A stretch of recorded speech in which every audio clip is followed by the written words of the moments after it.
And I believe there's very much a sort of public participation element to this Correct, project. Do you want to explain that? When I sat down a couple of weeks ago, or a couple of months ago, looking at the whole concept of how we can take this forward, I started noticing that crowdfunding seems to be the new thing that's happening everywhere.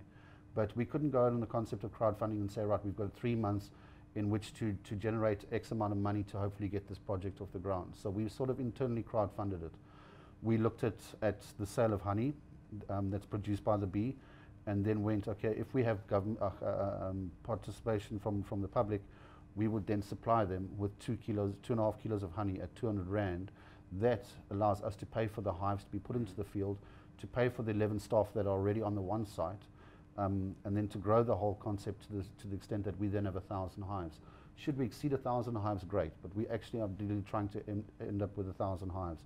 That then will see us being able to employ people in the rural communities, because the jars that they come in are not labelled, they're hand painted, things like that. Then there's the workers out in the fields and stuff like this. We have to work knowing that fynbos likes to catch fire every 5 to 9 years.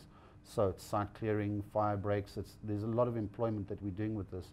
And once the project is up and running correctly, we can then take it to government and say, here is the workable solution. Because I don't think that there's not one right now, and I don't think there's going to be one for quite a time still to come. So we say this is the solution that we're potentially going to take to market, and we believe that it will definitely work. Dewald, what about, I believe there is an antibiotic that Yes. Can treat AFB. Why is investment not going more into that side of things? The thing is, you don't have an exit strategy. As antibiotics go, if you miss one course, you're pretty much immune to it. So it's a constant thing, and you have to constantly feed your bees antibiotics for at least 40 years in that spore can lie dormant. And miss it once, and it's game over. The other problem, sorry to interject there for a second. No problem. The other problem around it is that terramycin, or OTC, is the antibiotic that everyone's talking about, is banned in South Africa. Why is that? They say that the studies are not conclusive enough to bring something like that dangerous into the industry.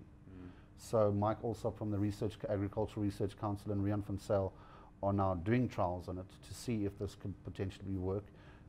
They have ideas in place that they're working with and stuff like this. The industry is divided. A lot of them are saying no, they don't want to go this route. They'd rather look at the potential that our bees could be strong enough to work through this disease, whereas others are saying this is what you have to start doing. The problem with terramycin is that if you start missing doses, you're going to start having a crisis on your hands all over again. And the problem is that we sit with 1,000 beekeepers in the Western Cape, of which 65 are registered. So all of those that are out there at the moment, we know that some of them are bringing in terramycin illegally. They are applying it, and they're trying to get their own situation under control. But until the ban is lifted on it, which will be totally reliant on the Agricultural Research Council getting this correct, we can then say, right, there is the new plan, and then they would go on a roadshow and start explaining to people how you apply it and what you need to do. But if you take, for argument's sake, the 3 brothers in the Western Cape jointly operating 10,000 hives, if you've got to apply terramycin, there in itself is a huge labour issue of having to employ people now to come into each individual hive and to administer this. I remember seeing a report a few years ago about some battles you guys have also had with the Department of Water, I believe, because they want to get rid of eucalyptus blue gum trees because they're alien plants and they suck up too much water. But I believe that's one of the bees' sort of biggest, it's one of biggest foods. It's one of their primary sources of nectar and pollen. The problem is that it changes the water table. And that's what the farmers were complaining about, is that they were saying they're having to bore deeper for water, and that was costing them a lot, an arm and a leg. So then they came around, Sandpark came around and said, well, we'll start cutting back on that. So is that problem being resolved, or they're still? No, it's still going on. Down the Breeder River, I know that when I read on Apiculture SA last year, they were saying that they would be clearing X amount of hundreds of hectares of it, and that as they were cutting the trees down, there were bees inside them. If anyone wanted them, they could come and collect them.